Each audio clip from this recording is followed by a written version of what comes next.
Oh, doom and gloom, eh? Here we are on the Ottawa Real Estate Podcast. Let's keep it down. That's what people like it. That's what they don't. People don't read the news to feel happy. Yeah, right. Yeah. Oh, All right, how many liberals am I dealing with here from Ottawa? let's bring in our guest. I'm super excited to have our next guest on the show, John Flynn.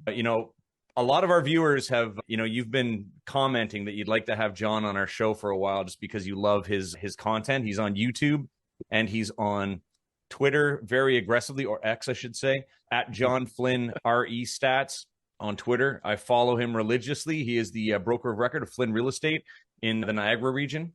And John, welcome to the show. Why don't you tell everybody a bit about yourself?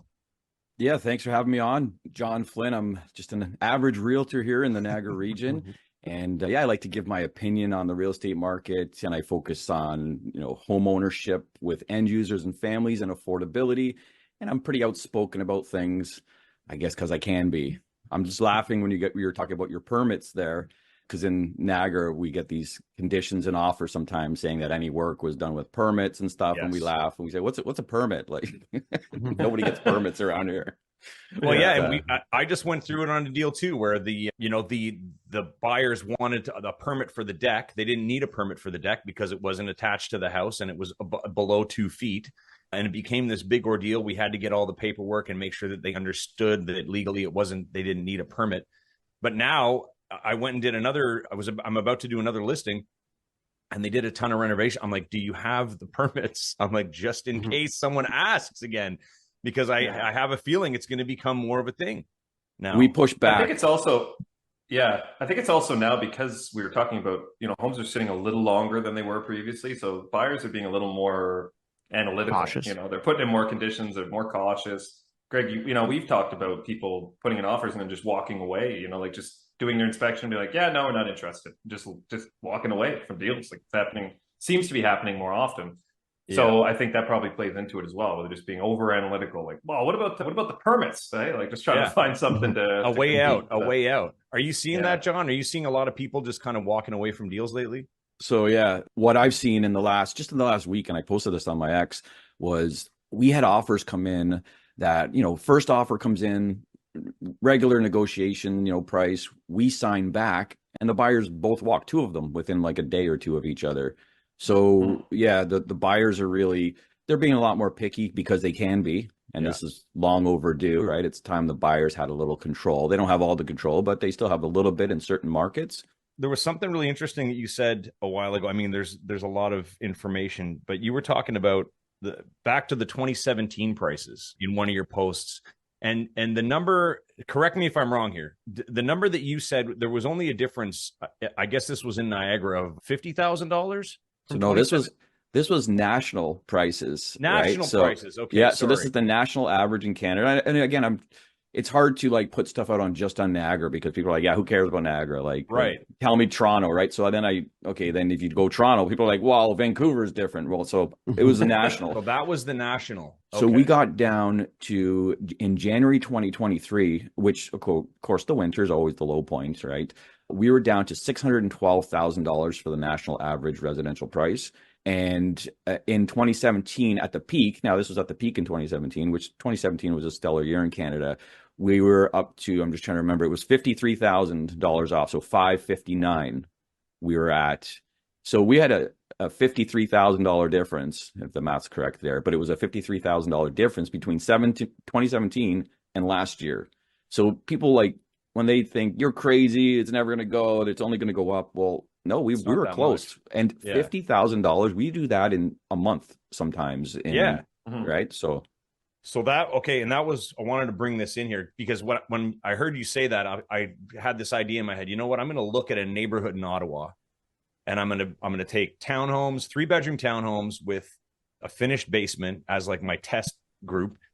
And I went back from 2017 and I did all the way to 2024, and it's staggering. So the average home in the average list price in this one community of Ottawa, in Barhaven, this suburb of Ottawa in the south. Oh yeah, Barhaven, yeah. You know Bar. Okay, so the average You price. had a few fires over there. Sorry, yeah. Yes, there's been fires and explosions all over Ottawa. The average price was about 304,000, and then the average sale price was 301,000. Now if there's a graph that I have, it goes all the way up, but now it went way up to 681 in 2022, down to 608 last year. Now we're back up at 642.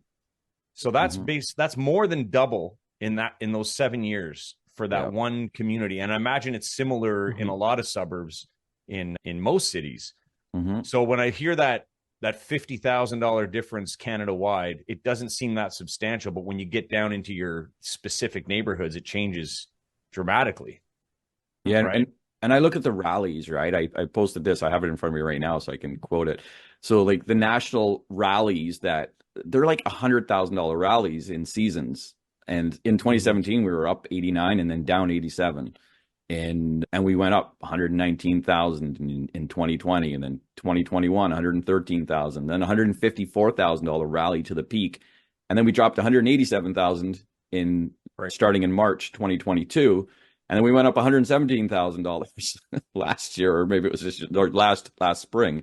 So it's just the volatility in the market's crazy. It's like Bitcoin, the real estate market, right? It's like it just rallies so aggressively. It's insane. And those numbers that you're just quoting, is that national or is that Niagara region? Yeah, these are the national averages. The national average price for Canada. It's on my X from April 16th, and I actually put those rallies and the declines in there to show, like, it's like insane that we have these swings. Like, so in Niagara, where I am, in the whole region, about 500,000 people. We had from February to March, it was like a $70,000 rally. And this year's not that great compared to last year, but just in 1 month, average price is up 70 grand. Like it's nuts, right? So how are you working with clients then and tempering that, when you've got such rallies, like peaks and valleys, timing, obviously it's seasonality, I would imagine, especially in that region. How do you work with clients then, or how are you guiding them when they're looking? That's a good question. You should have asked it more aggressively. John, how do you sell any homes, buddy? So people always need to, like, when people are in the market and they're buying and selling, right? It's usually pretty easy. It doesn't really affect, because their house is up and they're going to buy something, as long as they're not going too high, much higher than they were. But it's like, again, I'm dealing with people in the fall and they're like, yeah, well, I'm not in a rush to buy. And prices are down. And then it comes to the spring. Yeah. And they're like, John, okay, we're going to buy before April. I'm like, you could have just bought for like 50 grand, like less. Like 2 months ago. But now things have started to subside again, right? So we had a big jump in March. And now those buyers are like, again, they're like, yeah, I'm in no rush again. So now I always tell people, I tell them straight up, seasonality makes a huge difference. Like if you're going to buy now because that's the time and you need to buy for whatever reason, that's fine. But like, don't buy into the markets you think it's a spring rally and you're going to be priced out again, because we just keep seeing the same thing repeat over and over, but we're seeing it more aggressively. So there's more fear in the markets in the last few years than there was, 5, 6, 7 years ago. Yeah. Now I'm saying, look, we're getting into a good buying season now, because it looks like we've kind of passed that spring insanity. So the prices aren't going to, maybe May, we'll see what happens, but it looks like we passed that. So I said, you're getting into the good season, early summertime, you'll be able to save money and get some deals. Now, when it's first time buyers, I put my message out there. I'm like, don't buy into this market. But people, there's some good income earners out there, and they're not really that affected by prices and what's 100 grand or 200 grand. They prefer a home. So then that's a conversation where I say, look, if you're going to buy a home, just make sure that you're prepared that it could be down 100 grand in 12 months. Like if the economy weakens and unemployment rises, like I'm saying, like I call for with my home buying recipe, which it looks like we're headed that way now. Unemployment's rising, mortgage delinquencies are rising. There's a good chance your house will be down. Whether I'm right or wrong, you have to be prepared. And that's the conversation I have, instead of just saying, don't worry, it's going to go up. Yeah, it might go down a bit, but it'll be back up, in a few years. Like, I don't like to spread that either. So just being honest, and they appreciate it, right? Yeah, and I think you push it like how we do. I'll push it. It's just like, don't try to predict the market and what you're going to earn in your home, like a stock or anything. Just if you need a place to live, buy it to live there. You're going to stay 5-10 years. You're not moving in with your family to flip a house. Realtors get a bad name, and I want to say, like, I know so many good realtors, and they feel exactly like, and a lot of you guys would have similar thoughts to me. Not all of them, obviously, but they don't want to go out there and say what I say because, they got to make a living, and it might look bad for their sellers too. They're more worried about the seller clients. Like, how are they going to hire you? And you're like, the market's going to go down. And I know, man. And so let me ask you this. I'm sure this happens to you occasionally. I had two that happened earlier in the year. I went in to see the property. I knew I was up against another agent. In most cases, I'll generally get the listing, but lately I found I'm very honest. And I'll be like, listen, I can't sell your house for that price. I said, maybe this. I go, at that's me pushing it, and that's me speaking to you as a professional and as like a friend, or through a referral. And anyways, and both of these properties are still sitting, and now they're listed at less than what I suggested they list at 2-3 months ago, which would have sold for sure. And then they'd be moving into the new home, which they're closing on now already. So now they're in this position where they're going to have to liquidate. So do you kind of speak the same way to people? Like, you don't take on something that that you can't deliver? Well, yeah, I'm a numbers guy, right? And everyone always wants that listing. And, usually though, it's almost better in this market, especially when it's kind of changing, or it changes season to season. But it's better to be second or third in. Like, they're going to be like, oh, we should just called you in the first place. But it's kind of like a blessing sometimes. Yeah. But sometimes they do want to deal with you, and they want to go high. And I'm like, look, if you want to go high priced, we got to have a discussion in like 2 weeks. If I don't see it's going the right way, we're going to have a talk.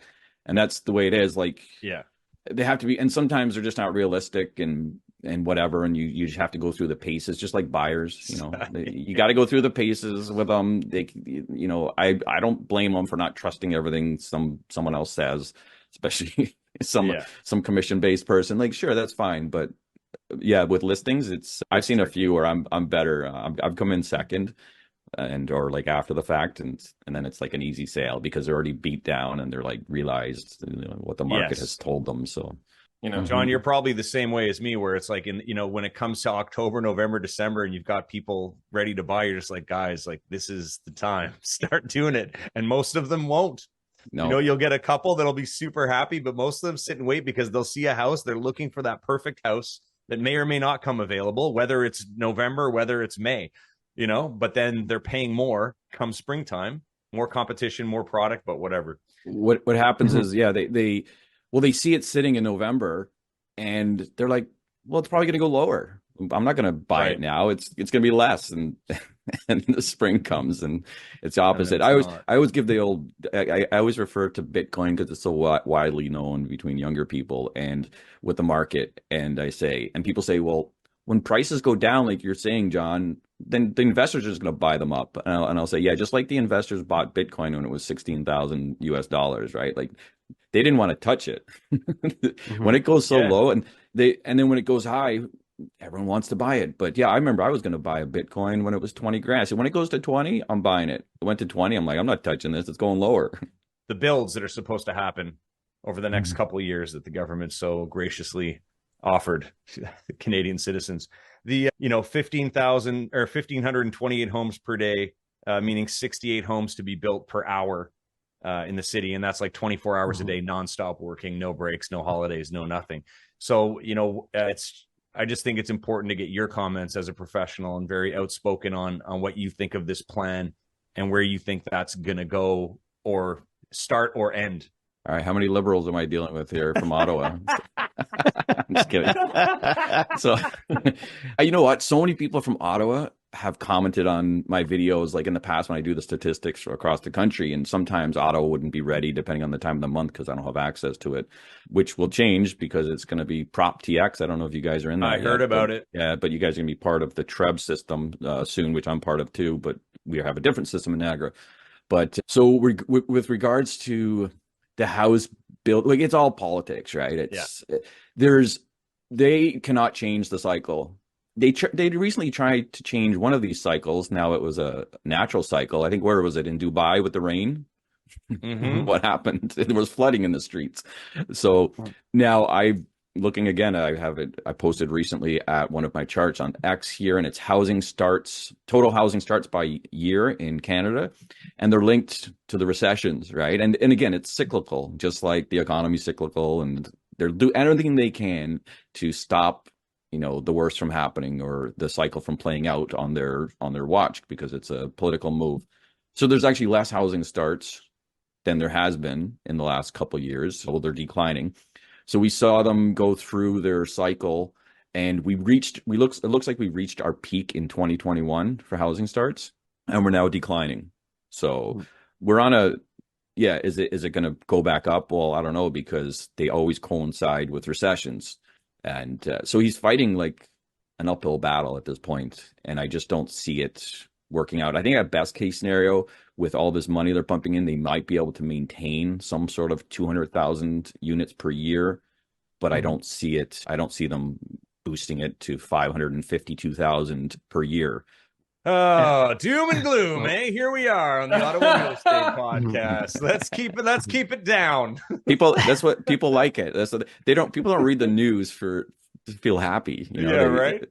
Yeah. Oh man. But people say, I don't really say you're a pessimist. I said I'm a realist, and cycles happen, and I would say, what's more doom and gloom? If I'm going to tell you house prices are going to be double next year, or house prices are going to be half of what they are next year, I think knowing that they're going to be double is doom and gloom for That's society. Scary. Right? Yeah. Oh, for society, as a whole, for sure. We do mood boosts at the end of each show, John. We try to bring it back up, especially when we end off on such a doom and gloom.